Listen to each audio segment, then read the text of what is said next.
Halo semuanya, Assalamualaikum warahmatullahi wabarakatuh.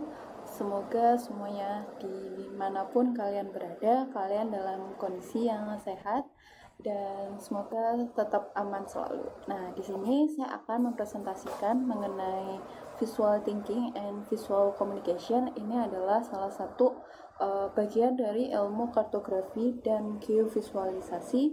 Nah, di sini saya buat sebagai media pembelajaran dalam praktikum kartografi 2 di Departemen Teknik Geodesi program S1 Sarjana di Fakultas Teknik Universitas Gadjah Mada. Nah, seperti kita ketahui bahwa definisi dari kartografi sendiri itu adalah ilmu, kemudian ada teknologi, dan ada juga seni dalam membuat peta. Jadi dalam membuat peta itu tidak hanya dibutuhkan teknologi saja atau tidak hanya dibutuhkan ilmu saja, tapi kita juga perlu seni, di mana dengan adanya tambahan seni maka akan menyajikan peta yang lebih menarik. Oleh karena itu, dalam membuat peta kita tidak terlepas dari 3 hal ini. Nah, selanjutnya kita tahu bahwa fungsi peta itu ada 2, yaitu sebagai alat komunikasi dan juga sebagai alat eksplorasi data, atau biasanya kita kenal dengan visual thinking and visual communication. Nah, di sini kita sajikan peta. Ini sebenarnya juga peta, ini buatan mungkin anak teman-teman dari mahasiswa UGM, yang mana dari peta ini kita bisa memperoleh suatu informasi. Nah, oleh karena itu peta ini tuh berfungsi sebagai alat media komunikasi. Nah, dari peta ini juga kita bisa mengeksplorasi beberapa tempat di daerah sekitar UGM. Oleh karena itu, peta juga bisa berfungsi sebagai alat eksplorasi. Nah, di sini ada fungsi peran peta, yaitu mulai dari visual thinking, itu ada exploration, kemudian confirmation, di mana ketika kita akan menyajikan sebuah peta, kita akan melakukan eksplorasi terlebih dahulu terhadap data kita, itu kemudian kita juga mengkonfirmasi kebenarannya, kemudian akan melahirkan pemahaman baru terhadap peta tersebut. Nah, itu dinamakan visual thinking. Nah, itu ada 2 kegiatannya, yaitu exploration dan confirmation. Kemudian fungsi peta itu juga sebagai media komunikasi, yang mana ada 2 tahapan juga, yaitu ada sintesis dan juga ada presentation. Nah, itu membuat peta itu menuangkan pemahaman dari visual thinking ke atas peta, kemudian menyajikannya. Nah, hal ini itu dinamakan visual communication. Jadi peran peta itu mulai dari visual thinking kemudian hingga visual communication. Nah, dalam materi ini saya akan memberikan beberapa pemahaman, ada 8 pemahaman mengenai visual thinking and visual communication. Ini saya juga dapat dari Penn State University. Kalau teman-teman tertarik mengenai ilmu ini, mungkin bisa langsung ikuti kursus di sana. Kursusnya free dan teman-teman bisa banyak belajar tentang kartografi dan juga geovisualisasi. Nah, di akhir video ini teman-teman diharapkan mampu memahami ada 5 hal. Apa itu visual thinking and communication, kemudian bagaimana map design ini mempengaruhi kedua aktivitas tersebut, bagaimana tujuan peta dan kebutuhan pengguna mempengaruhi desain pembuatan peta, kemudian pengaruh media, kemudian juga hubungan antara warna dan juga media keluaran. Nah, di sini peta berfungsi sebagai media komunikasi. Jadi daripada kita mengungkapkan suatu deskripsi tempat atau diminta untuk mengungkapkan perjalanan story atau misalnya peristiwa sejarah yang tidak terlepas dari sebuah tempat, sebuah koordinat, maka lebih baik gunakanlah peta untuk mengkomunikasikan hal tersebut. Itu akan jauh lebih mudah, jauh lebih cepat dipahami oleh pengguna daripada kita harus menjelaskannya dalam bentuk deskripsi. Nah, dalam proses pemetaan sendiri ada beberapa tahapan. Yang pertama ada tahapan akuisisi data. Di sana biasanya akuisisi ini itu adalah bagaimana seseorang memperoleh data, kemudian dilakukan pre and processing, yaitu melakukan pengolahan, kemudian analisis. Nah, hasil analisisnya disajikan dalam visualisasi. Sedangkan tugas dari kartografer sendiri adalah bagaimana kita merepresentasikan atau membuat simbolisasi representasi dari dunia nyata tersebut ke dalam atas bidang peta. Itu bisa 2 dimensi maupun 3 dimensi. Nah, bagaimana menginterpretasikan hal yang terjadi di dunia nyata ke atas sebuah peta sehingga pemahaman user atau pemahaman pembaca peta itu sama dengan pemahaman seorang kartografer. Jadi di sini kartografer itu adalah dia menginterpretasikan dari dunia nyata, kemudian digambarkan di atas sebuah peta, kemudian peta tersebut diinterpretasi oleh user. Sebagai seorang kartografer harus bisa memastikan bahwa pemahaman user terhadap petanya itu tidak berbeda jauh atau tidak sampai bertolak belakang dengan pemahaman kartografer dalam melihat dunia nyata. Nah, oleh karena itu, kartografer juga memiliki fungsi bagaimana membuat desain peta agar komunikasinya ini berjalan efektif dan efisien. Bagaimana pengguna bisa lebih cepat menyerap informasi. Bagaimana pengguna bisa mendapatkan tampilan yang menarik, tampilan yang nyaman, dan namun sesuai dengan apa yang terjadi. Nah, oleh karena itu, kartografer di sini mempunyai fungsi yang berat juga. Jadi dia memastikan konten yang dia buat di dalam peta sama persis dengan konten yang ada di dunia nyata. Dan dia juga mempunyai fungsi bagaimana konten yang dia buat ini bisa di-deliver atau bisa didistribusikan kepada pengguna peta yang mana sesuai dengan konten tersebut. Nah, itu beberapa tugas yang harus dilakukan oleh kartografer. Nah, di dalam membuat sebuah peta, di dalam menginterpretasikan objek yang ada di dunia nyata, seorang kartografer tidak terlepas dari pembuatan simbologi. Nah, di sini ada istilah dinamakan the science of sign atau semiotik, di mana kartografer membuat suatu simbologi di mana simbologinya ini harus dibuat semirip mungkin dengan objek yang ada di dunia nyata, sehingga pengguna peta atau pembaca peta ini menghasilkan interpretasi yang sama atau yang mendekati dengan objek yang di dunia nyata. Seperti kita lihat di sini bahwa ini objek di dunia nyata adalah pohon. Kemudian seorang kartografer membuat sign vehicle atau simbologinya itu untuk dibawa ke membaca peta adalah seperti ini. Nah, dua user yang berbeda bisa mengimajinasikan dua objek yang berbeda pula. Nah, ini adalah sangat wajar karena kita tidak mungkin sama persepsi dari semua user itu, imajinasinya benar-benar 100% sama, itu nggak mungkin. Nah, yang bisa kita lakukan adalah meminimalisir perbedaan interpretasi atau imajinasi mereka, paling nggak harus sama.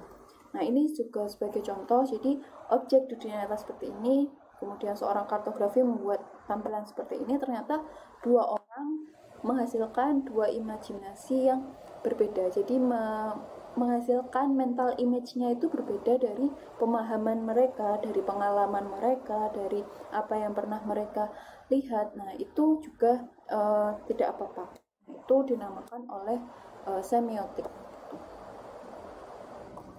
Nah, ini juga ini mungkin teman-teman juga sudah pernah lihat, ini adalah Kiki dan Pouba. Apabila kita ucapkan Kiki dan Pouba, itu secara sense atau secara feeling kita, itu kita sudah tahu Kiki yang mana, Pouba yang mana. Ya, betul. Kiki adalah yang kiri, yang mana yang banyak durinya. Itu sense-nya kita. Jadi kita udah bisa merasakan, oh Kiki itu yang ini. Dan kalau Pouba itu biasanya cenderung gembul, terus lingkaran-lingkaran. Nah, kita udah bisa merasakan itu. Itu di yang kanan. Nah, ini adalah salah satu peta juga, peta bersejarah seorang Jon Snow ini. Dia mencoba menyelesaikan, mengendalikan penyakit kolera. Dia mencoba mencari titik awal persebaran kolera, dan kemudian dia juga membuat persebaran PAM yang ada di kota tersebut, kemudian juga persebaran orang yang terkena penyakit. Nah, setelah melakukan pendefinisian lokasi PAM dan lokasi orang yang terkena diperoleh gambaran seperti ini. Dari tampilan heatmap ini kita bisa tahu kalau PAM yang mulai memunculkan penyakit kolera adalah PAM yang ada di sini. Nah, ini tuh adalah salah satu peran seorang geodesi atau seorang peran bidang ilmu geodesi untuk bidang kesehatan. Jadi kita bisa mendapatkan suatu pengambilan keputusan dari data spasial. Nah, dari data hingga sampai ke wisdom itu tidak bisa hanya langsung data wisdom, itu sangat tidak bisa. Ada proses panjang di balik itu semua, mulai dari data, kemudian information, kemudian knowledge, baru ke wisdom. Jadi data diolah dulu menjadi informasi, informasi ditambah dengan informasi-informasi lainnya. Jadi dari berbagai informasi kita bisa menimbulkan suatu pengetahuan baru. Nah, dari pengetahuan ini dilakukan analisis, ditambah informasi-informasi lagi. Akhirnya kita bisa mengambil suatu kebijakan. Nah, itu disebut wisdom. Jadi tidak bisa kalau dari data langsung wisdom. Ada proses panjang di balik itu semua. Nah, ini ada dua peta juga yang peta bersejarah. Yang pertama adalah peta Wegener. Ini mengilustrasikan atau membuat peta tentang sejarah pergeseran lempeng dunia. Ternyata dunia ini itu awalnya itu menjadi satu lempeng, tapi dari seiring waktu dia saling menjauhi, kemudian menjadi seperti hari ini. Nah, sebenarnya ini sudah ditemukan atau sudah teliti oleh beberapa penelitian sebelumnya, tetapi penelitian tidak terkenal seperti Wegener ini karena dia mencoba memvisualisasikan, mencoba membuat tampilannya yang mana lebih mudah dipahami oleh orang-orang. Nah, ini ada satu lagi yaitu peta Minard. Ini salah satu peta bersejarah juga. Bahkan ini mungkin bisa dikatakan peta yang terbaik yang pernah dibuat karena dia bisa dalam satu tampilan, walaupun tidak ada petanya, walaupun tidak ada tampilan peta seperti biasanya, tapi dia memiliki informasi koordinat, dia juga memiliki informasi tambahan lainnya. Kalau kita lihat di sini ada beberapa informasi tambahan. Seperti ini adalah perjalanan dari tentara Napoleon. Dia harus menghadapi sebuah battle atau sebuah pertempuran, kemudian dia berjalan ke arah Moskow, kemudian dia kembali ke tempatnya. Nah, di sini kita bisa dapat informasi. Nah, ini lebarnya ini adalah menunjukkan jumlah tentara yang masih bertahan. Ini yang warna putih adalah perjalanan dari sini menuju ke Moskow. Kemudian warna hitam adalah perjalanan sebaliknya, berbalik arah. Nah, di sini juga ini juga menunjukkan lokasi, menunjukkan jumlah dari tentaranya tersebut. Di sini kita sudah dapat dua informasi, yaitu informasi jumlah dan informasi arahnya kemana. Ini lokasinya sama persis apabila kita lihat di peta. Ini adalah petanya, ini sebenarnya angka koordinatnya. Juga ada beberapa tempat disebutkan di sini, ada Smorgoni, kemudian ada Port, ada Mohilo, ada Tarantino, dan yang lain-lain. Nah, di sini disebutkan tempat-tempatnya dan dia juga mengandung informasi koordinat. Informasi berikutnya adalah ini ada suhu, karena dalam perjalanan tersebut suhunya itu sangat rendah sekali, bahkan ini sampai minus 30 derajat ditunjukkan di sini. Nah, ini ada informasi mengenai suhunya. Nah, ini ditunjukkan, kemudian ini ada informasi tempat. Jadi dari peta yang tampilannya seperti ini, kita bisa menampilkan beberapa informasi dan kita juga tidak kehilangan informasi. Bahkan informasinya sangat lengkap untuk peta yang ditampilkan seperti ini. Tuh. Mungkin teman-teman bisa explore lebih lanjut di alamat berikut, silakan. Akan ada banyak yang bisa kalian pelajari dan juga sudah dibuat peta versi digitalnya. Jadi di sini menggunakan ukuran, menggunakan warna, menggunakan informasi koordinat juga, kemudian juga grafik suhunya, dan dia mengintegrasikan peta dengan grafik, kemudian efektif, penyampaiannya sangat-sangat efektif. Kemudian dia juga menunjukkan bahwa data yang antara statistik dan peta itu apabila digabung dan penggabungannya itu tepat, toolsnya tepat yang digunakan, teknologinya tepat yang digunakan, dia akan menghasilkan peta yang luar biasa. Nah, di sini ada kubus penggunaan peta juga. Jadi ini bagaimana sebuah peta yang tadi perannya sebagai visual thinking and visual communication, di sini dibagi ada visual communication itu lebih ke presentasi, sintesis. Nah, itu biasanya penggunanya itu lebih publik atau lebih luas, range penggunanya itu lebih luas.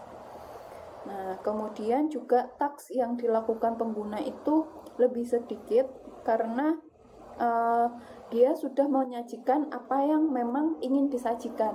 Sedangkan sebaliknya apabila kita ingin melakukan eksplorasi lebih dalam, kemudian kita juga ingin mengkonfirmasi sebuah hal yang sebelumnya tidak terlihat, interaksi pengguna peta itu sangat tinggi karena kita akan melakukan interaksi dengan peta tersebut, antara pengguna dengan peta akan berinteraksi satu sama lain untuk mencoba mengungkapkan apa yang tidak terlihat, yang mana usernya itu biasanya udah privat atau biasanya range-nya sedikit, mungkin research atau misal dari government atau yang lain-lain, jadi dia udah terbatas. Nah, sini teman-teman bisa paham ada hubungan antara interaksi pengguna, kemudian tugas yang harus dilakukan, kemudian penggunanya sendiri bagaimana.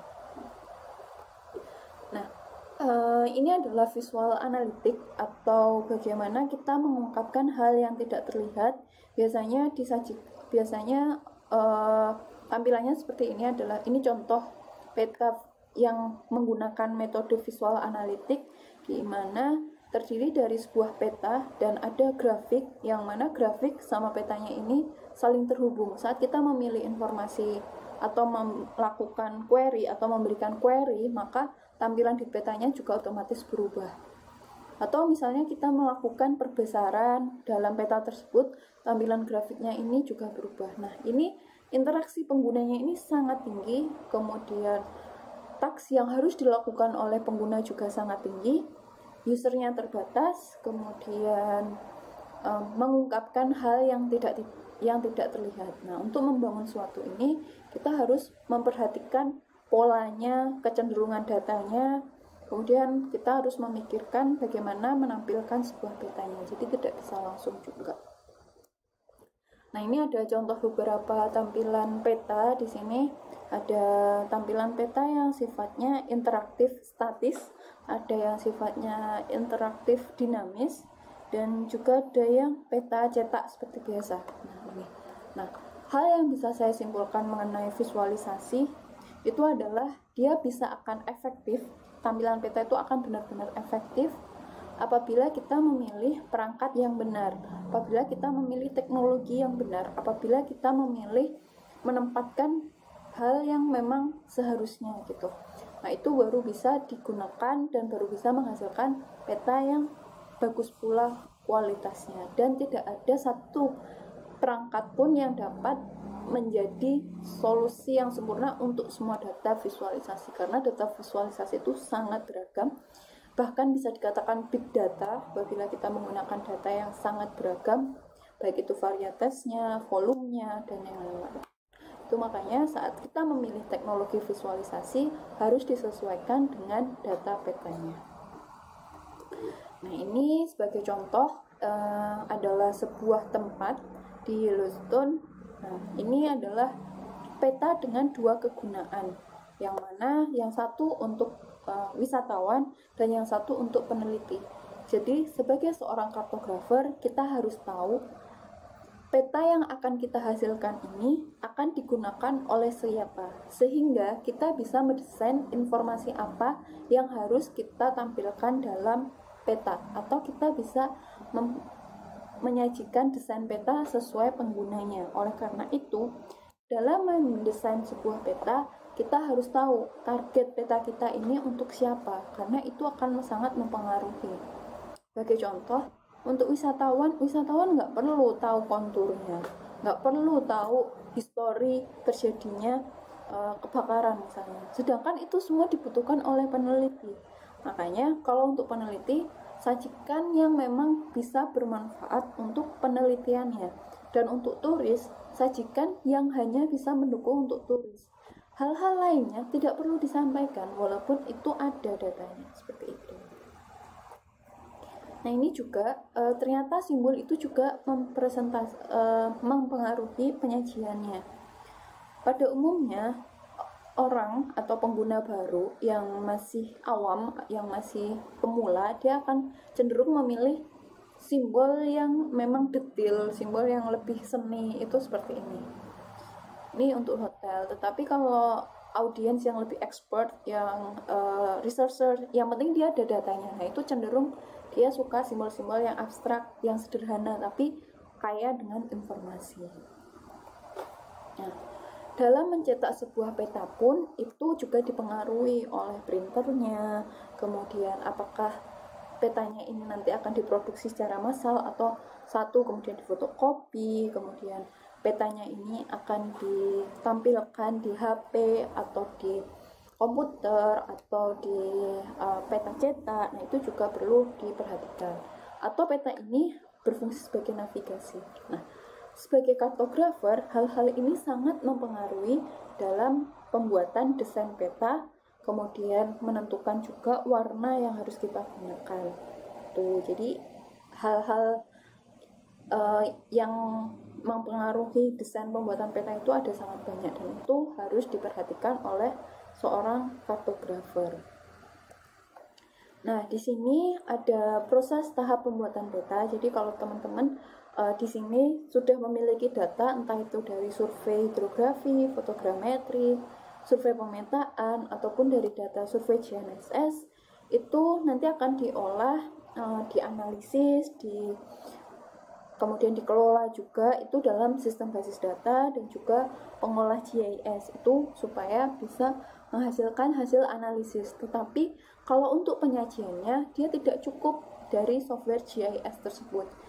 Apabila kita ingin menghasilkan suatu peta yang lebih menarik, gunakanlah juga tambahan software grafik seperti di sini ada Corel, Photoshop atau yang lain. Sehingga outputnya ini tuh akan jauh lebih menarik, kemudian jauh lebih bagus kualitasnya dibandingkan hanya dengan menggunakan software pengolah GIS. Nah, dalam kartografi, dalam pemilihan simbol, kita juga harus memperhatikan simbol tersebut itu merepresentasikan apa. Karena ada 7 visual variabel yang perlu diperhatikan dalam kita menampilkan sebuah data, dalam menyajikan sebuah data. 7 visual variabel tersebut adalah mulai dari posisinya, kemudian mulai dari ukurannya. Ini ukuran bisa panjang, area, atau pengulangan. Biasanya kalau untuk data ukuran seperti ini itu bisa digunakan untuk misalnya yang grafik. Yang ini misalnya bisa digunakan untuk menyajikan perubahan tiap tahun. Nah, itu bisa juga grafik jumlah laki-laki dan perempuan, jumlah penduduk setiap tahun ditampilkan secara grafik. Nah, itu menggunakan size. Kemudian kalau menggunakan save di sini mungkin bisa dua informasi, misalnya ada informasi apa ya, kalau ini biasanya laki-laki atau perempuan itu disimbolkan berbeda, atau misalnya kita ingin mendefinisikan gunung dan juga sekolah, nah itu juga menggunakan save yang berbeda, nggak boleh sama. Kemudian kalau value ini adalah kayak perubahan yang perubahannya continuous, misalnya adalah ketinggian tempat, kemudian tingkat risiko, tingkat kerawanan, nah itu menggunakan visual variabel yang value. Kemudian kalau visual variabel yang warna biasanya kita gunakan untuk kita akan menampilkan peta kecamatan yang mana terdiri dari beberapa desa. Nah, itu apabila kita ingin memberikan warna pada desa tersebut, maka gunakanlah perbedaan color karena tidak ada hubungan continuous di sana. Kemudian kalau orientation, kita bisa gunakan arah lempeng, pergeseran lempeng. Nah, itu bisa. Kemudian kita juga bisa menggunakan tekstur. Kalau tekstur ini biasanya kita gunakan untuk membedakan misalnya antara perkebunan dan sawah. Nah, itu bisa menggunakan tekstur, warnanya bisa sama tapi teksturnya berbeda. Jadi sebagai seorang kartografer kita harus bijak dalam menggunakan visual variabel mana yang cocok digunakan untuk data yang akan kita tampilkan. Nah, mengenai warna, saat kita mencetak pun kita harus bisa memilih. Kita akan mengeset warna tersebut itu dalam bentuk RGB atau dalam bentuk CMYK. Nah, apabila peta yang akan kita hasilkan ini akan dicetak, maka lebih baik menggunakan CMYK daripada RGB. Jadi teman-teman di sini harus bijak dalam memilih antara kedua warna tersebut karena akan menghasilkan keluaran yang berbeda pula. Nah, apabila teman-teman akan mencetak itu dalam bentuk CMYK tapi kemudian juga ditampilkan secara elektronik, jangan lupa warnanya juga diubah ke RGB. Jadi jangan satu peta, satu warna itu digunakan untuk dua fungsi, itu sebaiknya jangan, harus diubah dulu. Nah, ini alasan kenapa perlu dirubah, karena nanti akan menghasilkan juga data yang bagus karena keluarannya juga berbeda dan juga akan meningkatkan kualitas peta yang akan kita hasilkan. Kemudian apabila kita akan mencetak sebuah peta hitam putih, kita harus memainkan di value-nya yang tadi, karena ini tidak warna tapi ini hitam putih, maka kita bisa memainkan dengan visual variabel yang value, yang degradasi warna ataupun yang bentuk. Nah, di sini kalau ini itu adalah peta yang dicetak warna kemudian dicetak. Nah, hasil cetakannya ternyata tidak bisa digunakan untuk membedakan tipe pohon. Berbeda dengan peta yang ini. Peta yang ini adalah dia sudah diolah untuk disajikan secara hitam putih sehingga dia tidak menggunakan kategori warna, tapi dia menggunakan kategori value, sehingga walaupun tampilannya hitam putih, kita masih bisa melihat perbedaan tipe pohon. Nah, kemudian ini adalah data vektor dan juga data raster. Nah, teman-teman di sini bisa melihat bahwa data vektor dan data raster itu memiliki perbedaan. Nah, oleh karena itu saat kita mencetak pun kita juga harus memberikan perlakuan yang berbeda antara data vektor dan juga data raster. Nah, ini apabila kita saat mencetak resolusinya tidak kita perhatikan. Nah, kalau misalnya yang di sini itu adalah peta yang bagus, memiliki resolusi bagus, kemudian porsi teksnya, ukuran teksnya itu sudah bagus. Tetapi apabila peta ini resolusinya diturunkan, akan menghasilkan peta seperti ini. Kita akan kehilangan informasinya, yaitu informasi nama jalan. Kemudian kalau kita misalnya kita atur kemudian ukurannya, tapi dengan tidak mengatur ukuran untuk jalannya, juga akan menimbulkan informasi yang berbeda. Nah, tampilan seperti ini kurang bagus karena ukuran huruf ini tidak proporsional untuk data jalan. Walaupun kita tidak kehilangan informasi, tapi akan mengganggu tampilannya seperti itu. Nah, untuk cetak, apabila kita akan mencetak ada format raster dan format vektor, maka sebaiknya gunakan dalam format PDF. Karena kalau misalnya hanya menggunakan JPEG atau PNG, dia cocok hanya untuk data raster, tetapi kurang cocok untuk data yang formatnya vektor. Kemudian dalam menyajikan sebuah peta, kita juga harus memperhatikan tipografinya atau bagaimana penulisan dari setiap objek di dalam peta itu, dan annotation-nya juga harus kita perhatikan. Jadi ini namanya annotation, jadi hanya label-label seperti ini kita perhatikan. Nah, dari sebuah label saja sebenarnya kita bisa tahu bahwa ini sungai Thames ini itu membentang dari sini ke sini. Nah, ini akan mempengaruhi interpretasi oleh user atau pengguna juga. Jadi, saat kita ingin membuat label dari suatu objek yang ada di dalam peta, kita harus perhatikan objek tersebut, bagaimana tingkat kemiringannya, kemudian ukurannya, dan lain-lain harus kita perhatikan. Nah, ini adalah anti-aliasing. Ini yang bagus seperti ini, jadi dia tidak terlihat patah-patah. Kalau ini dia terlihat patah-patah, seperti itu. Nah, untuk teman-teman dalam hal memilih warna di dalam menyajikan sebuah peta, teman-teman juga harus memperhatikan peta tersebut untuk keperluan apa. Nah, di sini teman-teman bisa menggunakan color Brewer. Ini adalah hasil penelitian dari Brewer dan Harover. Di sana teman-teman disajikan mau single who atau multi who, kemudian datanya ini sifatnya sekuensial, diverging atau kualitatif, kemudian konteksnya apa, sebagai jalan kah, kota atau border, dan yang lain-lain. Jadi teman-teman bisa gunakan ini sebagai referensi. Kemudian teman-teman juga harus memperhatikan juga bahwa tidak semua orang itu bisa melihat seluruh warna dengan baik dan benar. Ada beberapa teman yang mungkin mereka mengalami gangguan untuk melihat semua warna, sehingga usahakan dalam membuat suatu peta kita juga memfasilitasi orang-orang yang mengalami kebutuhan khusus untuk tetap bisa melihat peta kita. Nah, di dalam color Brewer ini kita bisa pilih color blend safe, dan untuk mengeceknya kita bisa menggunakan www kemudian fishcheck.co gitu. Nah, ini adalah beberapa jenis peta untuk mencetak. Jadi teman-teman di sini sebagai seorang kartografer itu tidak berhenti tugasnya ketika kita sudah menjadi sebuah layout, tapi kita juga harus memastikan pengaturan untuk mencetaknya. Apabila peta tersebut dicetak, kertasnya apa, itu harus teman-teman perhatikan juga. Nah, ini ada beberapa keuntungan dan kelemahan dari peta yang kita cetak. Nah, ini ada, teman-teman bisa lihat di layar. Jadi peta cetak ini biasanya sering digunakan oleh turis biasanya saat mereka mengunjungi suatu tempat.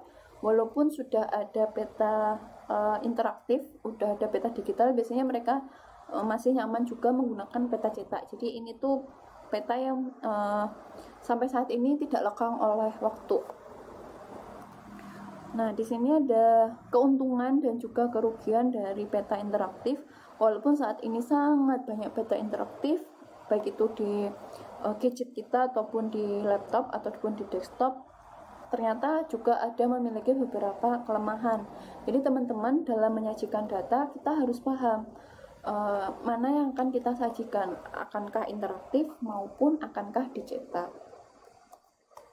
Dan apabila kalian ingin membuat peta cetak, kemudian kalian akan lipat, kalian juga harus paham atau mengetahui bagaimana melipat peta tersebut. Karena apabila kalian salah dalam melipat peta, itu justru akan saja berdampak pada menghilangkan informasi yang ada di dalam peta tersebut. Nah, ini ada 4 hal yang harus kalian perhatikan sebelum kalian mendesain sebuah peta, yaitu map medianya, kemudian berwarna atau hitam putih, kemudian paper size-nya, dan yang terakhir adalah privilege dari user sendiri. Materi ini bisa kalian akses di kedua link berikut, dan di sana kalian juga bisa mengikuti kursus kartografi dan geovisualisasi secara gratis. Nah, terima kasih. Semoga bermanfaat untuk kalian. Semoga ilmu ini bisa barokah, dan jangan lupa untuk menyebarluaskannya apabila ilmu ini sangat bermanfaat, dan berikan tanggapan di kolom komentar apabila ada pertanyaan, saran, ataupun kritiknya. Terima kasih. Semoga sehat selalu. Wassalamualaikum warahmatullahi wabarakatuh.